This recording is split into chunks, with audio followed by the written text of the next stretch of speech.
And welcome to another episode of the Rorschach Test Podcast. My name is Tyrell James. I'm your host.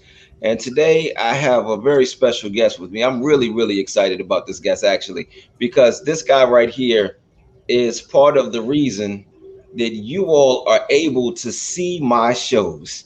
The reason that I'm able to stream my shows to YouTube, to Facebook, and starting next week to Instagram as well. So I'm really excited about this show. Brandan Fisher, owner of Live Pigeon.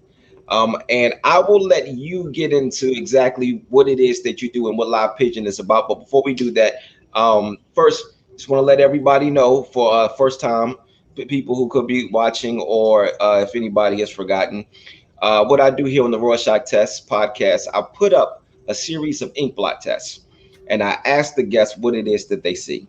So based off of what they see, I link it to what it is that they do for a living and who they are.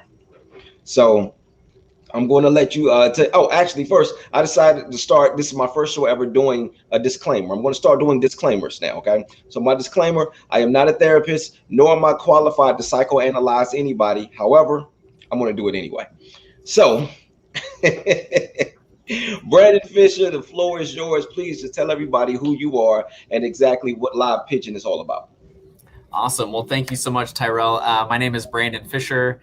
Like you said, I'm the founder of Live Pigeon, and what's been really cool is, the technology that we have today. The fact that you can pull out your phone and get incredible HD video, and what you're able to actually do with that, and what we're doing today is a testament of that. You have your own show. The fact that we have the ability where we can create content online and distribute it, for the most part, it doesn't cost us hardly anything compared to what it had to cost people way back in the day, right? We're talking $100,000 plus just to have maybe a studio, to have cameras and all these things. And so, really where the whole concept came from was, I had a video production company, and we were producing a lot of videos for people.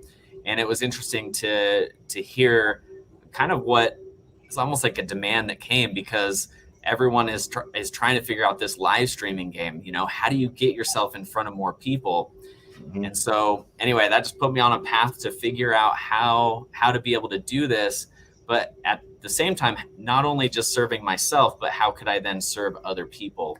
And that's where the software came out of. And it's really cool to be able to take pre-recorded videos and stream them to either Facebook, YouTube, or Instagram Live, like you said, and to do that effortltly, and to have a software that's easy to use. And so it's been a fun process and a journey for me and for the company to be on, and it's just been really fun.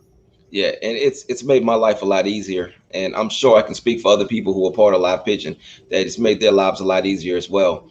I remember when I first got the idea for the podcast, and I found one particular platform where I could actually record my videos.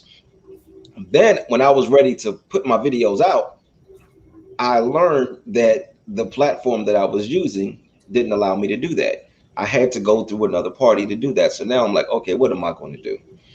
And then that's how I discovered Live Pigeon, and and that's how I've been able to put my stuff out here. So this is this, and I really hope that a lot of creators are paying attention, especially content creators, podcasts, people who have podcasts.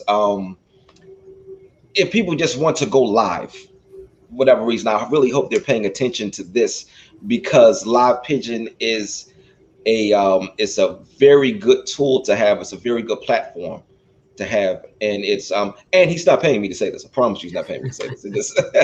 The reason, as a matter of fact, the reason I even wanted to interview you was because of how much I love the platform.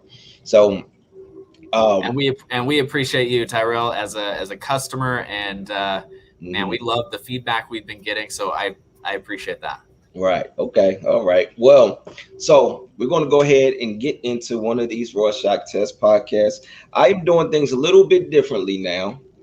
Before, I would just sit and I would just listen. And as the person was talking, I would try to link what it is that they do to what they see on the inkblot test. A lot of times I will forget some things that they would say. I think I would overlook some things. So now I have my pen, I have my pad. I really feel like a therapist now. So, I love that. so we're going to go ahead and get into this first test. Okay, so right here. Okay, so tell me what it is that you see. I see a pigeon. There you go. Make it easy So for me. my company's name is Live Pigeon, and that's definitely what I'm seeing as a pigeon right there. Okay. Is there anything else that you see? Like you can and you can break down different parts of the picture too if you want. Sure. Let's see.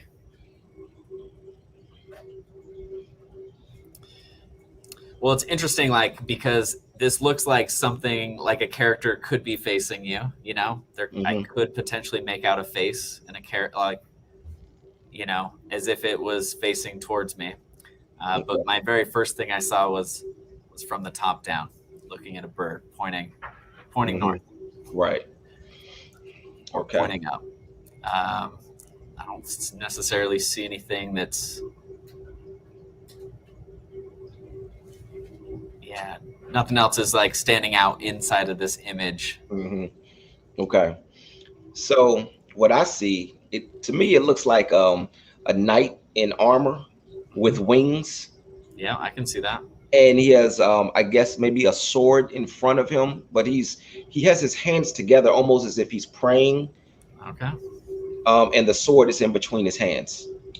I can see that too. That's cool. But this isn't about what I see. This is about what you see. So, so you made it pretty easy for this first one. With seeing a pigeon. Tell me this: how did you come up with the idea to call your company Live Pigeon? That's a great question. So I'm based out of Idaho, and I was driving with my wife down to Utah, which is just one state over from us. And what was interesting is on that drive, I had the concept already, and I was trying to think through, like, man, what would be, I mean, it's always so difficult to try to figure out, like, how to name a company. What do you want that to look like? What is it like? And I remember, you know, you've got Geico that has a gecko, and there was another company that had like something to do with a squirrel. And I was just like, okay, you know, maybe, and I did hear years ago that humans, like people, love to be able to associate with animals or a character, you know? And so, you know, I just kept thinking it over and over, like, well, what is it that we're actually trying to do? Okay, we're trying to help people get their message out. And then, I don't know, just like this concept of, I knew that pigeons were used during a time of war, and it was World War II, I believe. I should know this, but I think it was I think it's World War I. Now I'm going to go back and do my research. But basically, the concept was they were taking, like, I think all messages got through enemy lines by using carrier pigeons to be able to get the message back and forth. And so it had just such a success rate of being able to do that. And I kept thinking about it, and like, we are in a time of war where everyone's trying to get their message out. And so the hard part is when everyone's getting their message out, how do you rise up above everybody else? And so if you're able to use a tool to maybe help you to be able to do that. But what I loved what you said earlier is, you know, the fact if we can help support content creators in getting their message out. I mean, there's so many people, like musicians, just amazing, just talent that people have. And the fact that they're able to use platforms like this to be able to get their message out across the world is amazing. Because before, you'd be lucky if you could perform on a street corner or jump on a soapbox and say, hey, this is the thing that I'm doing, you know, just like you're doing with these tests, right? Like, it's just like, I mean, how many people could you affect if you stood on a street corner just trying to shout, holding up one of your, you know, one of the tests? And so it depends on the street corner. Some of them you're going to get shot. Yeah, we don't want, we're going to avoid those street corners, but you get what I'm saying. Like, you know, if you see someone standing on the corner, sometimes you think they're just crazy, but Right. but yet we have this platform now to be able to do that, and it's so cool. Yeah, it is. I mean, really, that's kind of, I thought of Pigeon, and then since we're doing everything using live, we just did live Pigeon, and it seems to work. And just even how we've been able to connect, and how you told me that how you came into, you like the name, and that's what got you to stick. And you never know how it's going to affect people, Right. That's true. Okay. The other thing you said, you saw a character facing you. Mm-hmm. So let's go back. Let's go back to when you were a kid.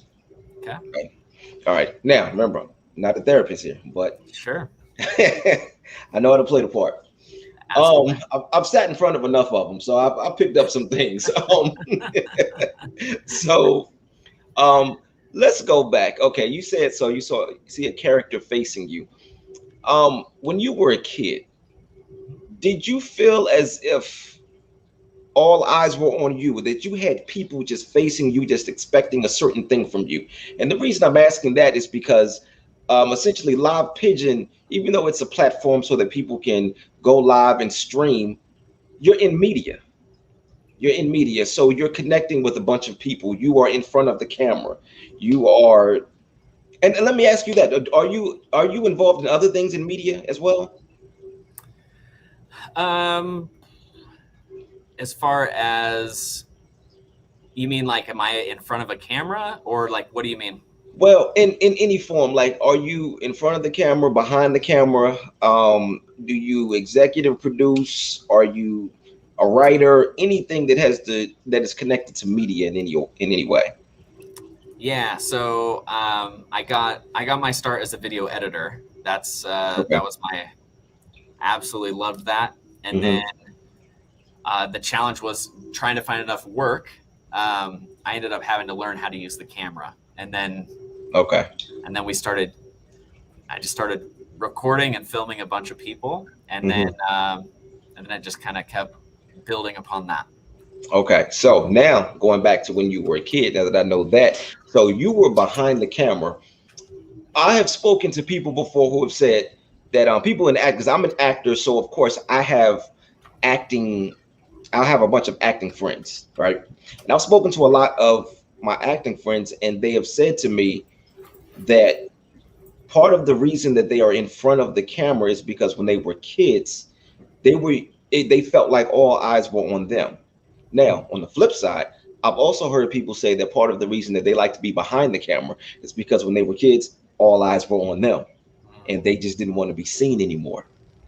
But I'm connecting that to, you said the character facing you. So when you were a kid, when you were growing up, did you ever feel like you had a bunch of characters or people just facing you, expecting a certain thing from you? And if so, if we're able to connect the dots to where you are now, sure, could what you experienced then, did it lead you to where you are now? I think that of all, I would say growing up, I mean, my parents were definitely like, I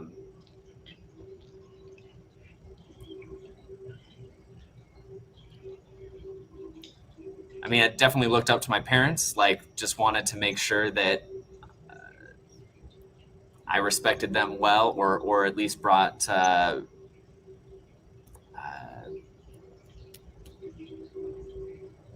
don't know, sometimes, like, you carry your name or your last name, and you got to represent your family well in that way, I guess. Yeah. Growing up, I mean, there's just a lot of people that I looked up to, like church leaders or different things that, like, just, I don't know. I think maybe that's like, maybe just trying to help, not necessarily impress, but just making sure that I was doing what I was asked to do, Right. It's making them proud. Yep. Making them proud. Yeah. Exactly. Yeah. Okay. That makes sense. Okay. All right. So let's go ahead and get into another picture here. So, all right. Tell me, what do you see here?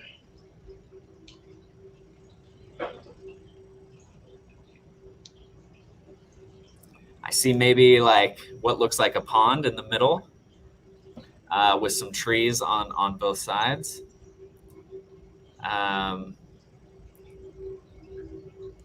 what also looks like what could be like talons.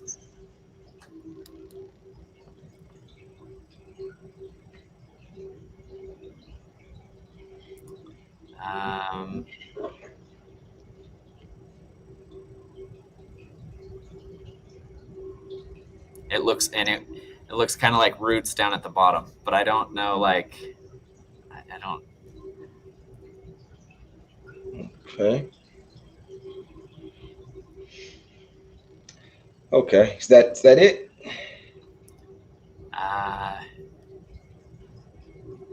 It could look like almost like not a rabbit, but some type of face down at the bottom of the screen. All the way at the bottom. Okay. Yeah. Mm-hmm. The face. Tell me this: when you look at that face, what do you feel?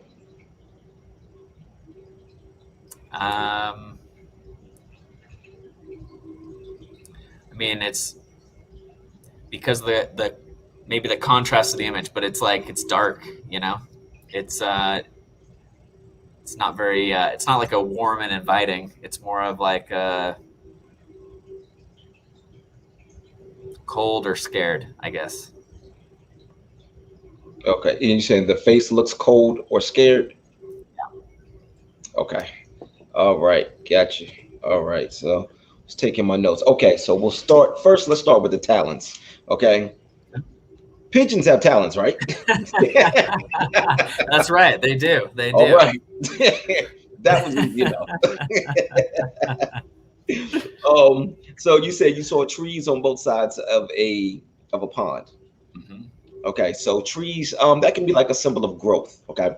So tell me about your journey as far as growing, like where you started, and you can go back as far as you want to, and how you. As a matter of fact, let's connect the trees growing and the roots. So let's go back to your roots. Okay. So let's start at the roots. What led you to where you are now, and then as far as the growth that you have experienced since you started Live Pigeon, tell me a little bit about that. You bet. In fact, like growing up, I did like a lot of magic. I remember my dad took me to a magic show, and Me too. Oh, we got to talk. Oh my gosh, I absolutely loved it. I remember I wanted to. The magician was like, "Who wants this bunny or this rabbit?" He just pulled out of his hat, and I remember I wanted to raise my hand so bad. My dad was like, "You're not raising your hand," and I'm like, "Dang it!" Like, even though I probably wouldn't have won it, but it's still the concept. I mean, it was a big audience, right? But it's interesting that kind of put me on a path where, like, in high school, I did a lot of magic. My aunt remarried a magician, Mm-hmm. and when he came up to meet the family, I remember he put on this amazing show, and then he said, "Hey, I hear you do magic as well. You're a magician." And he's like, "Tell you what, come here," and like he took me into the back room and he showed me how he did all of his tricks, and I thought that was the coolest thing that I had ever experienced. Mm-hmm. And then kind of my progression through that, the last trick I think that I had performed publicly was in front of 60 people. Mm-hmm. And I'll have to send it to you afterwards because it's pretty cool. But okay. Anyways, I performed this trick, and it was amazing. But again, I just loved that concept of sleight of hand, right? The ability to do magic. And then I remember my brother used to give me a hard time a lot growing up, that he painted a picture for me like, you're going to marry a super fat woman, you're going to live in a double wide trailer, because as a magician, you're not going to be able to provide for your family, And, I don't think I did exceptionally well in school. I think I definitely did what I could to get by. Mm-hmm. I don't think I got very good grades, but where I'm going with this is to say that when we're trying to do these placement tests in high school, I didn't know what else I was going to do. And when I was 16 years old, The Matrix came out, and I remember sitting at the end credits after The Matrix rolled through, and I was like, man, one day I want my name at the end of the movie credits. That would just be absolutely so cool. And then, fast forward, that's when I started getting into movie magic. I was able to connect the two, my love of magic and then the love of like cinema and how you're able to still be able to do things. And then that's how I've been able to kind of get into video production. I've been able to, I found a beautiful woman. I married her, and we've got 3 kids together. And I've been able, that's like, my whole life, I've just been trying to prove my brother wrong, right? Okay. Just by saying, you can make money doing magic, And so because I've been doing video production for so long, that kind of just definitely opened up this next option for me, which was live pigeon. And, 3 years that went, I just kept putting money into it month after month after month. And we only had, when we first launched, I think we had 40 customers. And then, man, when the pandemic hit, I remember it was March. It was the end of March when we went into lockdown. And in April, my wife came to me and said, hey, it had been 3 years. We only had 26 customers on our platform at the time. In fact, if anything, more people were pulling back just because we didn't know what we were experiencing, right? Right. And I'll never forget, because she said, hey, we need to talk. And I knew what that conversation meant, that we need to talk. And I just said, look, I'm just trying to stay positive here. Just want to keep this going as long as possible. And anyway, we had an influencer put a video out on YouTube reviewing us. And but before then, she said, we need to talk. And I said, well, I'm just trying to stay positive. She's like, well, no, I understand that. But like, when are we actually going to talk about this? And I knew what that meant, is to shut down live pigeon. And so we have a whiteboard in our bedroom. She wrote May 15th on the whiteboard. That was the day we were going to have a talk. And it was like the first part of May that influencer video hit. And man, we had over 100 customers sign up to the platform. And wow. The best part is we never had to have that conversation. And so, and it's just been an upward trajectory from there. And it's been, it's had its bumps along the way, but man, I've loved it. It's been great. Yeah. Yeah, that's great. I'm glad that you didn't have to have that conversation. Don't tell them where you may be right now, honestly. So serious. I think a lot of people get so close to that, and unfortunately don't get to see it through. Right.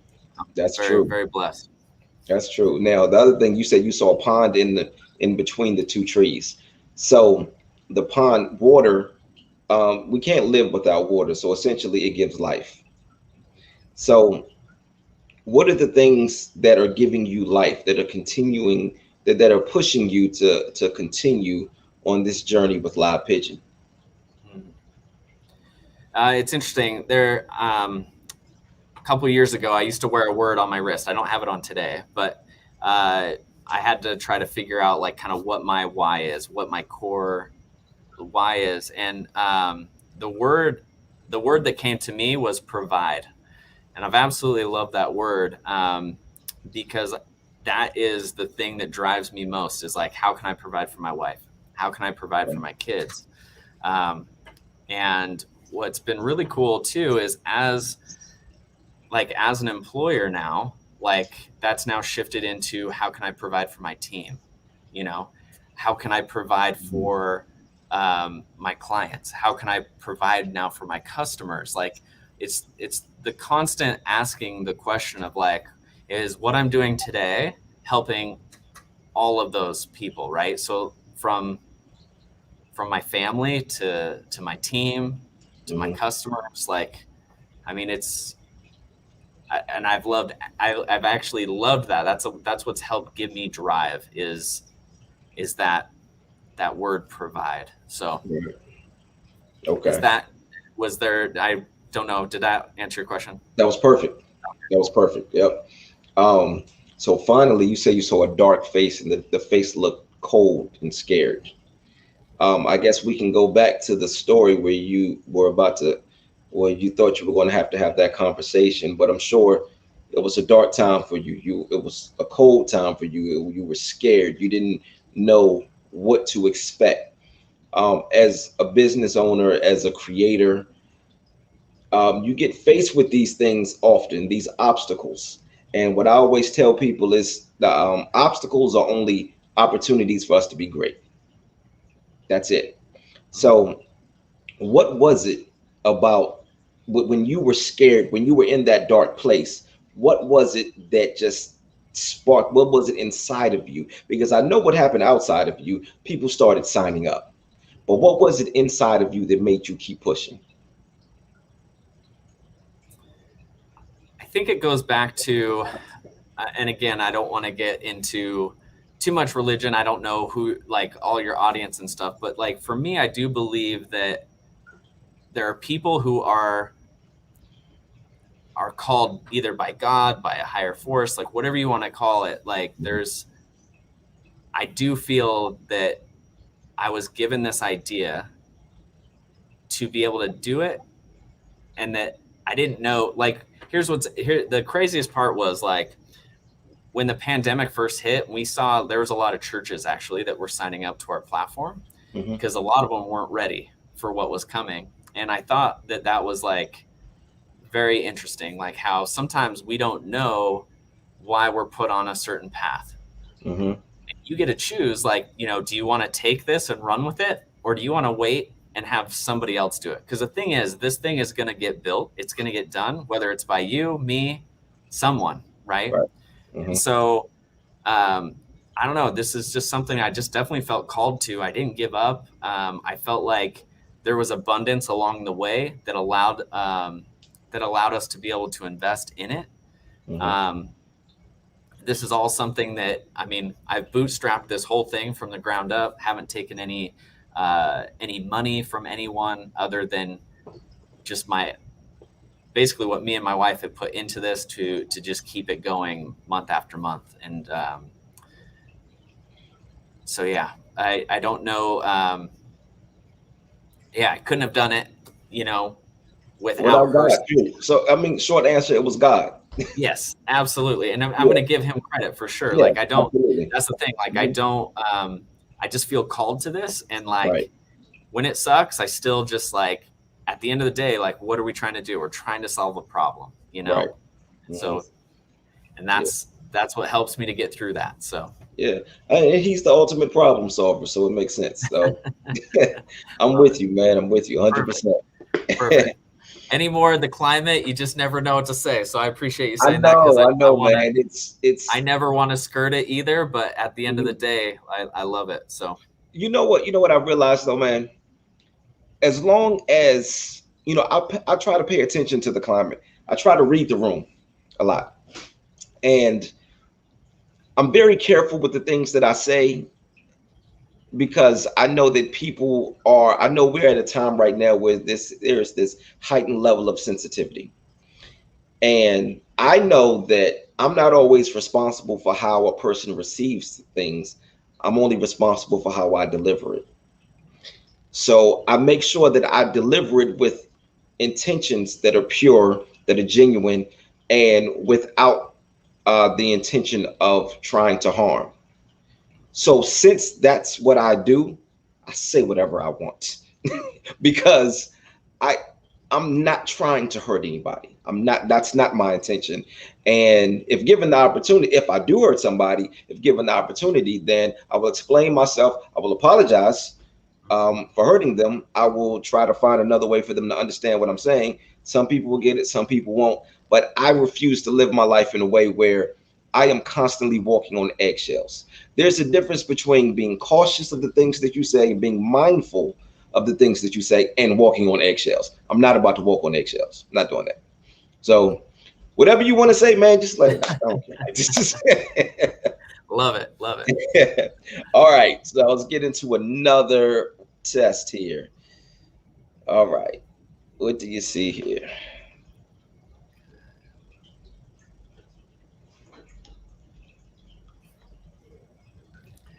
Let's see.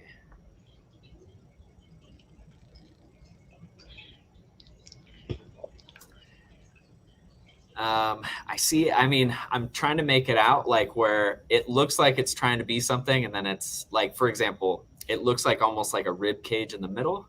Hmm. Um, looks like what almost could be like an owl in the middle. Okay. Of course, anything that's on the peripheral makes it seem like wings of some kind. Uh, it looks like something almost squatting down, you know.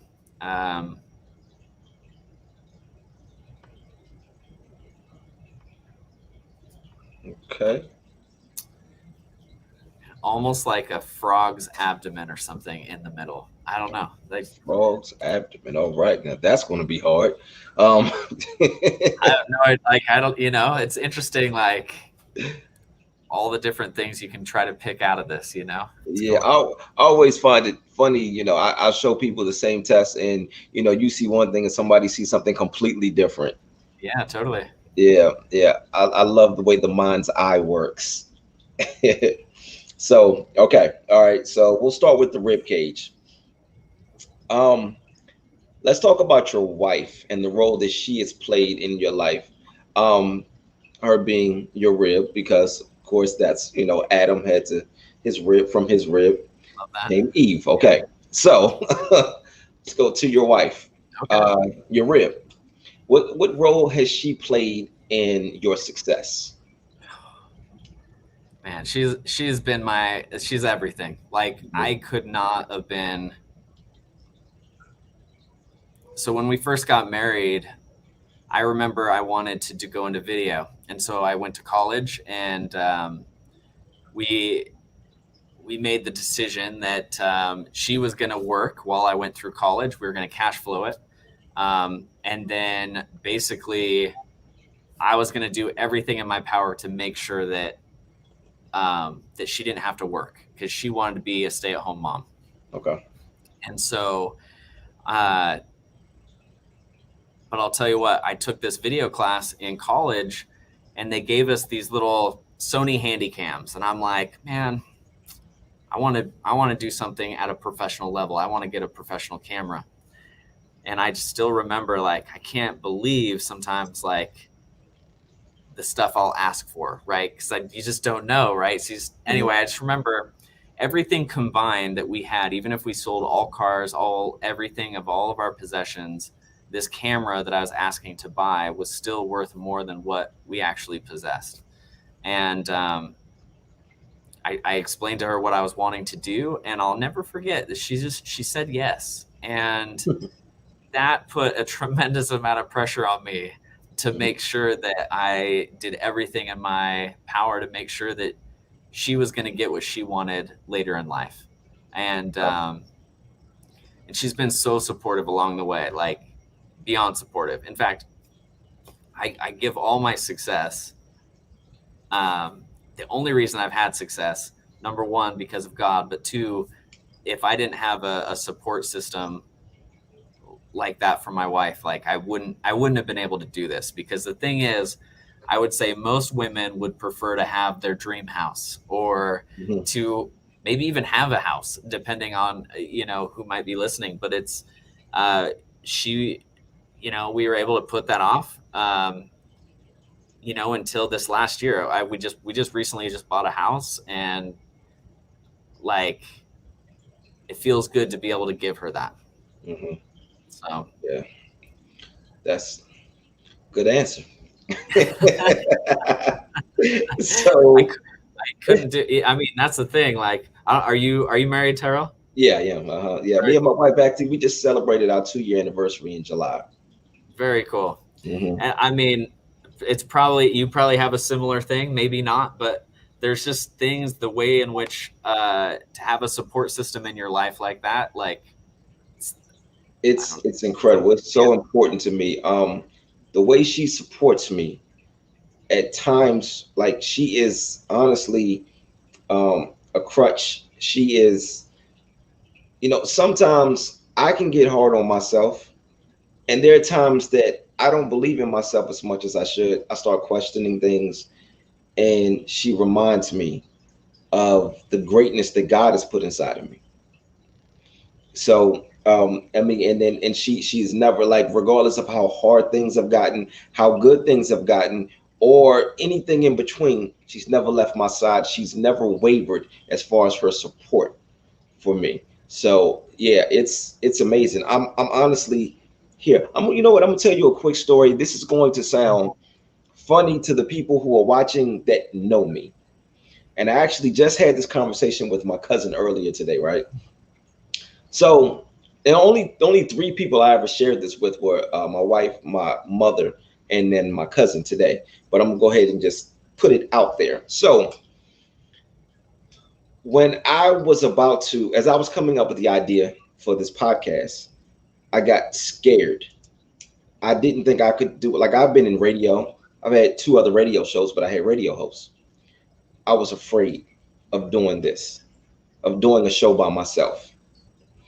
Earlier when I was talking to my cousin about it and I said I was scared, he's busted out laughing. And he said, I don't think you understand what the word scared means. He said, you scared of anything? Nah. And then I doubled down. I was terrified. He said, yeah. He said, you don't know what terrified means. Like, because that's not, I've always been the one. I get an idea and I run with it. I just go. I go. Things are looking, things may not be looking so great, and I go. Everybody else is trying to get away from what looks to be danger, or it seems like it may not be a favorable outcome, and I go. You know, I've just been wired that way. And then I was faced with this and got scared. I got scared. And I had the conversation with my wife and I had the conversation with my mother, and they both looked at me like, what? You were what? You were scared? Like, yeah, terrified. I don't know if I can do this on my own.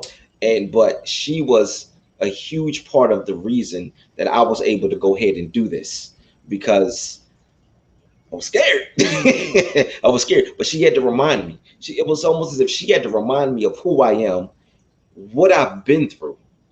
It was almost as if she had to say, hey, you already slayed Goliath.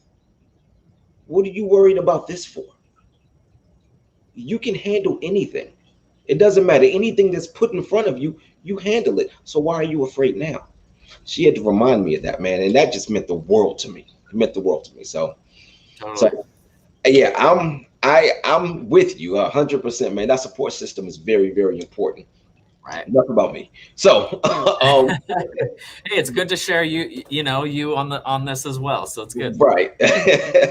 So the next two things I want to connect. You said you saw an owl and you saw something squatting. Okay. I'm gonna try to link these two things together. Okay. Just bear with me for a second. All right.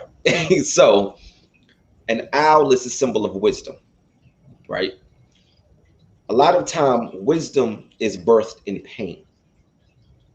It's a lot of wisdom because we experience things. And as we experience things, a lot of times we're experiencing pain, but we come out of these things. And when we come out of these painful situations, we have acquired a lot of wisdom based off of the things that we went through, right? Now, the other thing, you said you saw something squatting. The first thing that came to my mind when you said something squatting, I had a vision of a kid squatting, hiding, scared. So first, let me ask you this. What fears, or if any, did you have as a kid?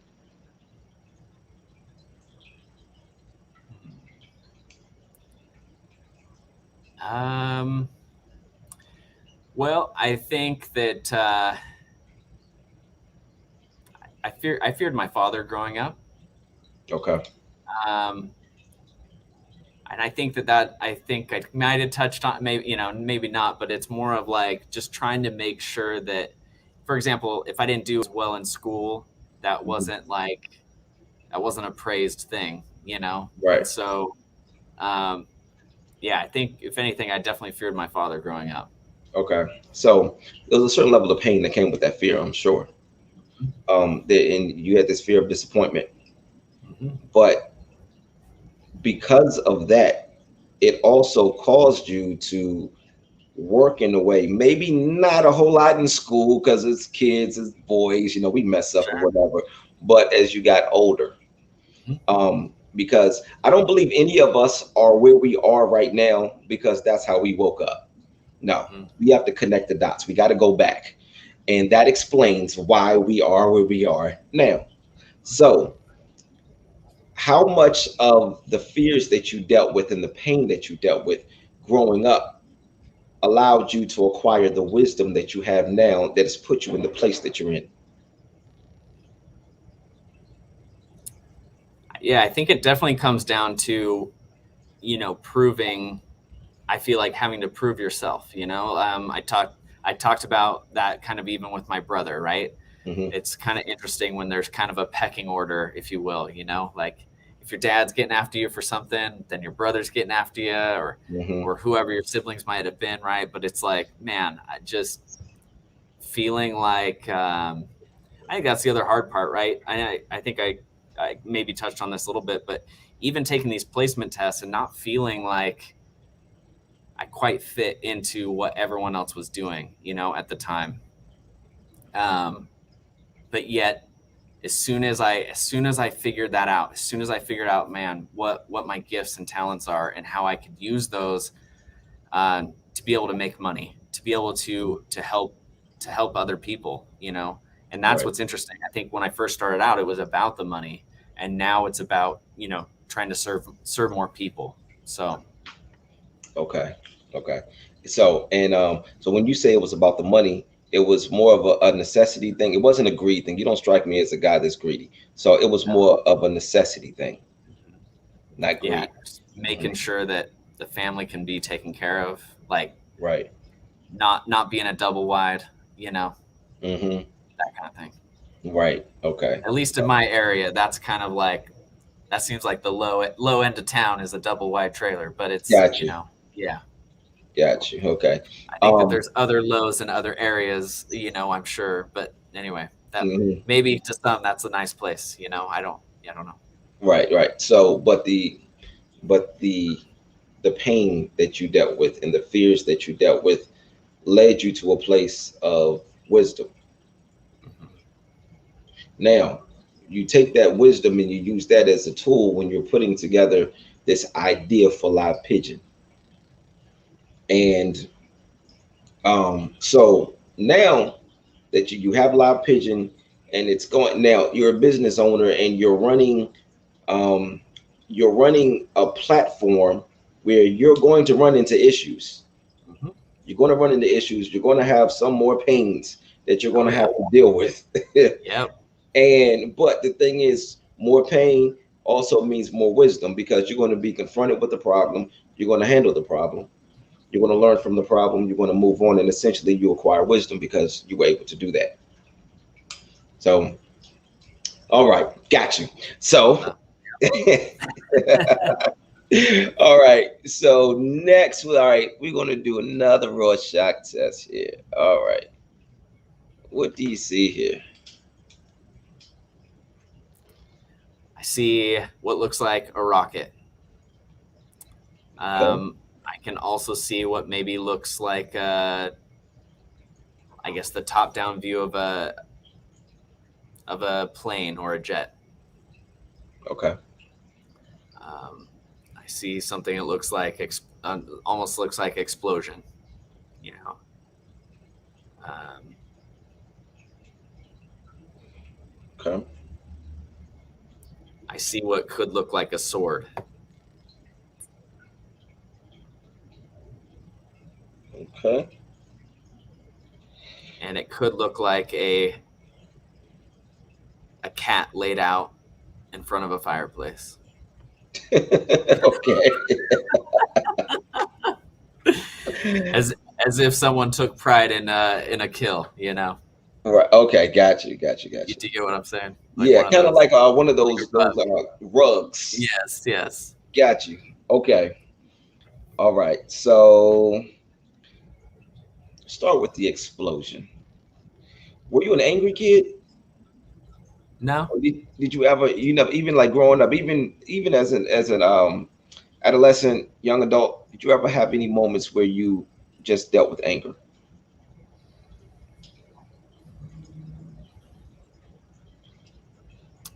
I don't. I don't know that nothing that comes to mind. Okay. Um, I mean, I'm sure that I've yelled at someone or done something before, but I don't. Right. But just Yeah, that was just a reaction. I, That wasn't yeah. I anger. wouldn't It say. was just Yeah, carrying I with you. wouldn't say that I have anger issues or that Okay. that's been a. I don't feel like I'm an angry person. But Okay. So now, because mind you, my wife might say something different, right? Like, what? Of course you're angry. Like, what? you No. just said some really incredible things about her, I think you're good, at least for tonight. Yeah, totally. We're good. Yeah.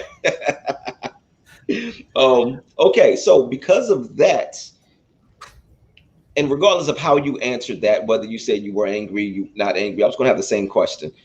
When you saw that sword, how did that make you feel? When you see the sword, do you see it as a weapon? Do you see it as a symbol of power? What do you see when you see the sword? Or what do you feel when you see the sword? Um, I would say that there's a couple things, like whether it's in a video game or whether it's in the movies, where it almost seemed like it was in something, or like it didn't look like it didn't look like a drawn sword, right? So but it did look like something of, Yeah, I'll put it back up for you. yeah. As far as like, how did that make me feel? It's just more of like, maybe it's the comfort knowing that there is a sword there, that Mhm. like, if needed, it's there. More so than, I would just say it would be more of like a thing of protection if needed, but Okay. not necessarily like. Anyways. Hmm. Okay. So that sword being a symbol of protection and protecting, let's see, you are there's something that you need to protect. Let's say that you need to protect your the integrity of your business. Let's go back to the explosion. So let's say there is an explosion in the sense of there being chaos. Mhm.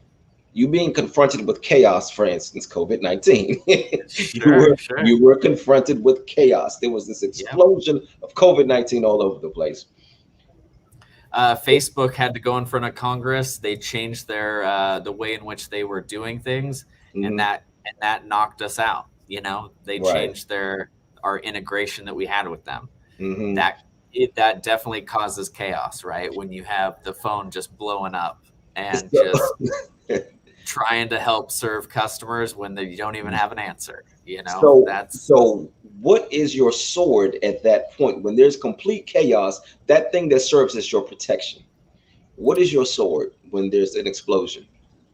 I have a mentor, someone that I look up to, who has also had a software, who something similar happened to him. He went out of town on vacation, and just a disaster. And yet Mhm. the only thing he could do was, he actually went live in front of his audience and just said, hey, this is what's happened. I know a lot of you are not happy, and he's like, I could have hid, but I chose not to.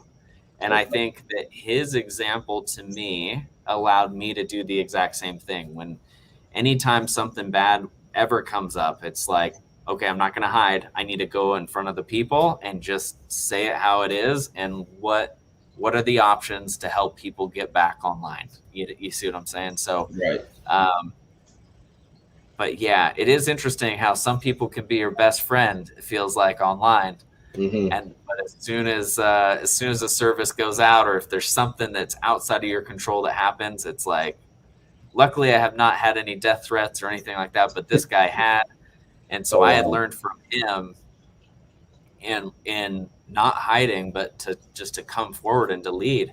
I mean, that's what people want. They Right. want you to own it. Hmm. Sometimes, what do they say? Heavy is the crown that the king must wear. Heavy is the head that wears the Or crown. there you go. That's a Yeah. better. You said it way better than I just tried to. So yes, Yeah, yeah. People want accountability and transparency. absolutely. So, yeah, and as long as I feel like as long as you're able to provide people with that, even when things aren't going well, they'll stick with you.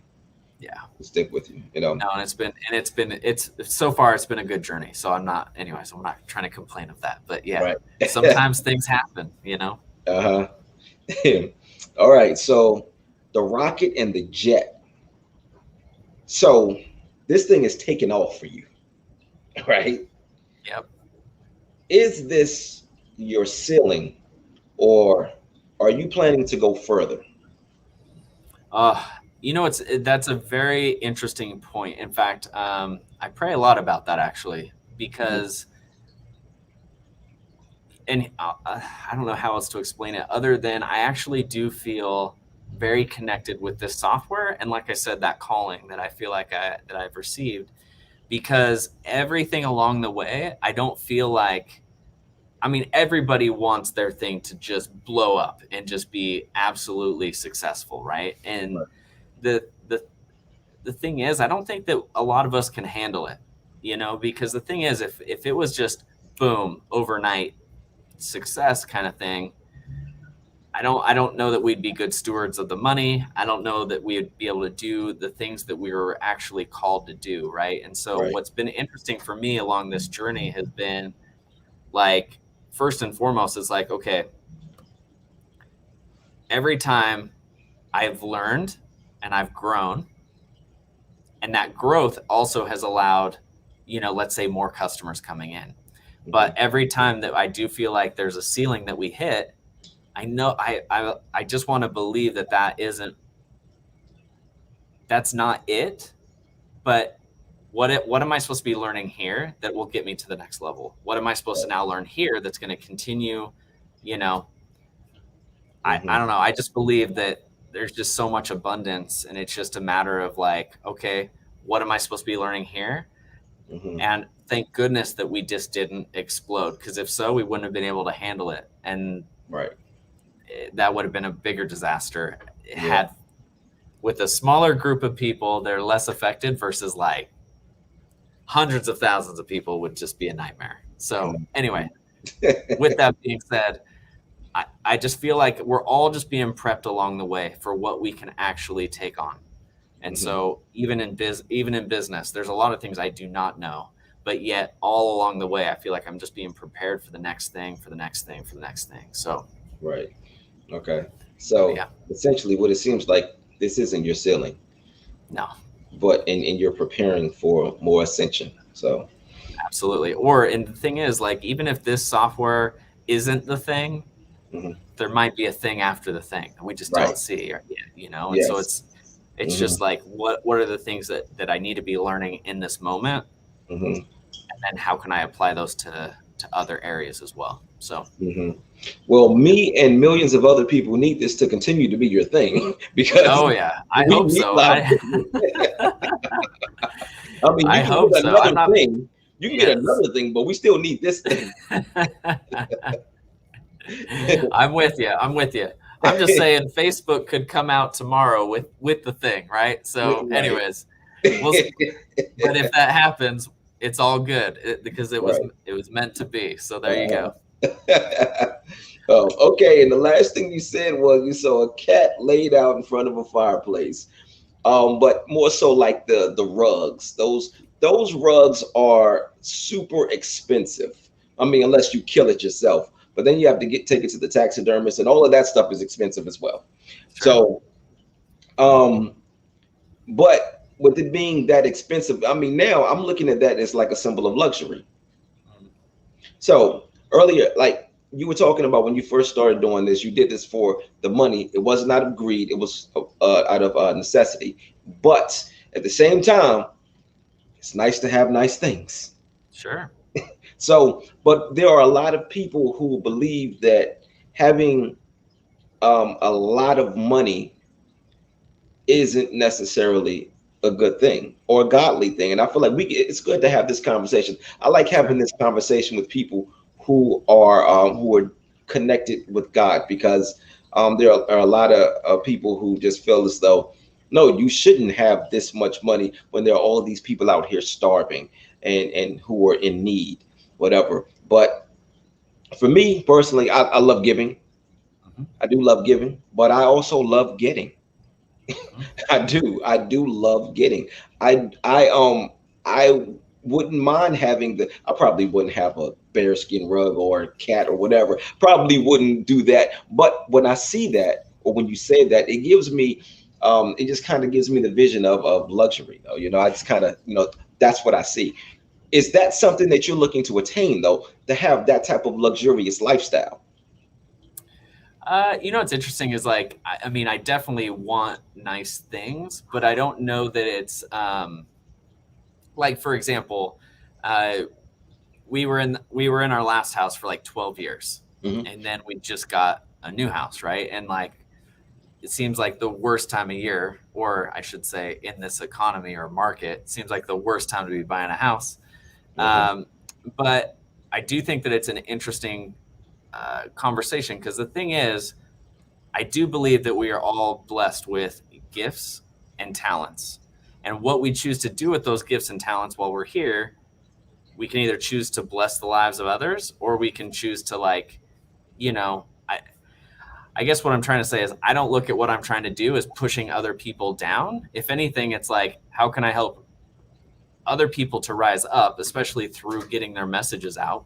Hmm. And, will I make money in the process while helping serve them? Sure. But I Right. don't think that that's a. Now, here's the thing as far as the ceiling goes, like we just talked about, I don't know if, I don't know where this software business will take me or where we can go with it, right? Hmm. Will we have private jets someday? Maybe. I don't think so though. But that's not me trying to think small. I just can't imagine that right now, Right. right? Yeah. So it's just all I'm trying to do is, I think we all want an increase, whether or not that's in what we make per year Hmm. or whether that's our lifestyle. Maybe that's a new vehicle, maybe that's a new house, maybe that's, but as far as like, that's not my focus. That's not, Hmm. I Right. really, the focus is like, because the thing is, I mean, I put a lot of, I'll just be transparent. I was putting 6 grand a month into this software for over three years Hmm. and not making much of a return. Right. So, now that it's starting to like pay out some and get some yield back on that, um, it just, if anything, it makes me feel good that this was a good enough idea to pursue. Hmm. Once that money's been paid back, and then we see what this does. Like, Hmm. anyway, that's what I get excited for, right? Is to Right. see just we keep trying to improve the software. We keep trying to do these things, but really the goal is not to make millions of dollars. The goal isn't to see all the things that I can acquire in this life. It's really like I had to actually. I'll go back and say one thing, which is there's a mentor that I was listening to. He had a podcast, and in it, he was challenged because he had a mentor who has said, what do you put your most energy and effort into? And he's like, oh, my family. And he's like, great, let me see your bank account, or like, let me see like what you're spending your money on, because they should be in alignment. Um, and when I heard that, I was like, geesh, like, and I know that I'm like, I talk of how much I love and support and want to provide for my family, but is the bank account, is the things that I'm actually earning in the business, is it supporting that? You know? Right. Okay. And so that has definitely helped put me on a different, that's why we moved. I wanted to give my kids a different lifestyle. And Mhm. so how can I continue to provide for them and looking forward to where they're going to be going to school next or what their next thing in life is and how can I help set them up and put them on a different path, than if Mhm. we would have stayed where we were. So Okay. anyway, All I right. don't know if that like exactly answered it, but it's like again for me, yeah, it's not like I said. I put my faith in God. If He wants to bless me, uh, Mhm. based off of how I've been a good steward so far with the resources, Mhm. so that I can bring on more people, so I can have more employees or more team members, how I can bring more people on the team so that we can continue to keep serving people. I mean, I mean, that I can't think of a better calling other than to help other people in those ways. Right. Okay. Yeah. That sounds good, man. Actually, my personal definition of success is not the things that I can buy. It's what I can do for other people. Once I'm in a position where I'm able to create opportunities for other people, or when I'm able to just help people and just give and give and give and give, and I mean in a way where I'm able to change lives. That's my personal definition of success. Now, in the process, going back to the jet that you saw on there, yeah, I want the private jet too. I want all of those things. I want to be able to. I had a friend who told me at one point in his life he was making so much money. Now he was doing some illegal things, but whatever. Allegedly.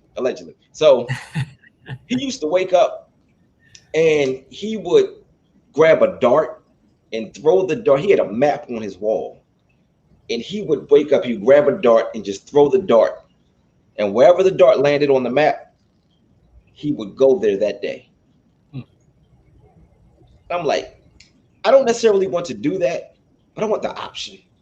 Yeah, I do want the option, Sure. And I mean, and that's, I don't know, like I really would just love to enjoy those things, because I feel like I like to. I'm not real big on receiving gifts. I love giving gifts. It drives my wife crazy and my mother because I'm 40 years old and my mother still buys me Christmas gifts and birthday gifts, whatever. It's never going to stop. But I'm her only child. I mean, it's never going to stop. But they ask me, what do you want for Christmas? Or what do you want for your birthday? And my answer is always the same. I'm fine. I don't need anything, especially Christmas time. Just give the money to the kids, buy stuff for the kids. Or, I mean, just, I'm fine. I'm fine. Sure. And they always say the same thing. I'm not going to let Christmas go by and not get you anything. I'm not going to let your birthday go by and not get you anything. Well, fine. I'll try to think of something. And then it gets closer and closer to the day. I still haven't given them anything. Eventually, I'll just come up with something because I'm not big on receiving gifts. I love giving. I just love giving. That's that's where my joy is. But also the thing is, the other part of that is I reward myself. When I want something, I just go get it. Yeah. So oftentimes there's really nothing for you to buy me because I already got it myself.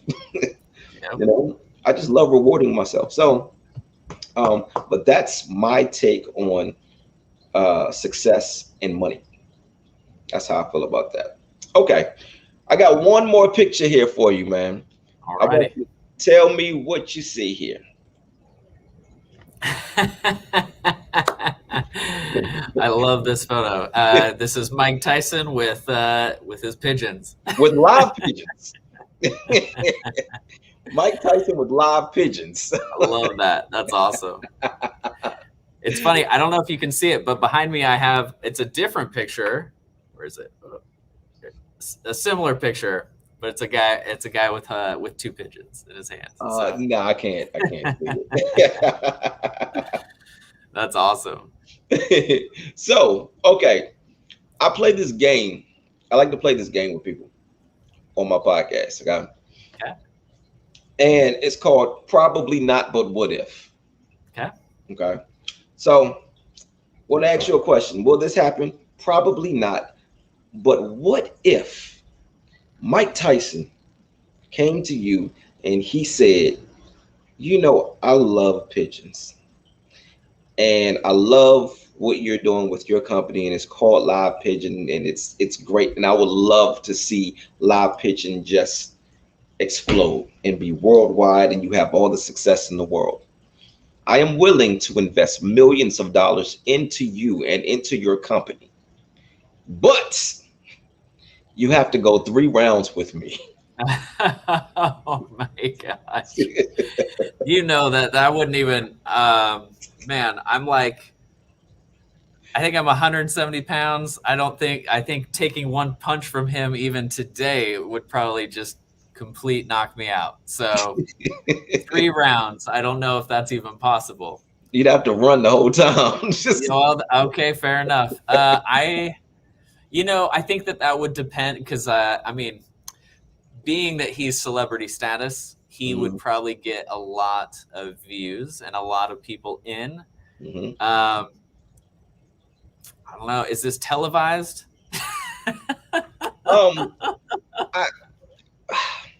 Yeah, because this is televised. Everybody's televised in front of the whole world. You know, yeah. I don't. You know, that would As be. a matter of fact, Live Pigeon is going to stream this. Tell you what, I would put it this way: if I was going to get, depends on the level of hurt, I guess. Because the thing is, as long as I was still living afterwards, and I could walk and still have all of my extremities, then yeah, let's do it.